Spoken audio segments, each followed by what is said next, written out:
जमशेद भाई क्या रहे था? ठीक है जमशेद भाई, मैं तैमूर बात कर रहा हूँ आज़ाद कश्मीर से। तो जमशेद भाई ये मेरी फीमेल ने बच्चे दिए थे 4, तो दूसरी फीमेल ने बच्चे दिए थे 10। तो माशाल्लाह काफ़ी अच्छा काम जा रहा है। तो ये आप अपने पास रजिस्टर कर लें। अस्सलाम वालेकुम जिमी भाई, क्या हाल है? खैरियत है? ठीक है, उम्मीद करता हूँ सब ठीक होंगे। जिमी भाई मैं बलोच आज़ाद कश्मीर से तैमूर। तो ये मेरा छोटा सा सेटअप चेक कर लें।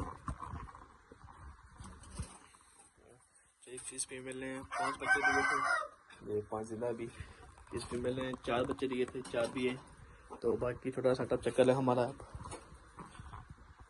ये छोटा सा जगह कम होने की वजह से अभी 10-5 दिन में इंशाल्लाह दूसरे का शिफ्ट कर लेंगे हर गोश। फिर आपको फिर नई वीडियो भी भेजी जाएगी। तो मेरी वीडियो देखना पर जितने भी आज़ाद हैं उनसे मेरी यही गुजारिश है, जिमी रैबिट फार्म का एक दफ़ा विज़िट लाजमी करें। चेक कर सकते हैं, मेरा नंबर लिख लीजिए 0311850016 030029499494। जिमी रैबिट फार्म का जमशेद भाई का नंबर है, उनसे भी आप रब्ता कर सकते हैं, हमसे भी रब्ता कर सकते हैं।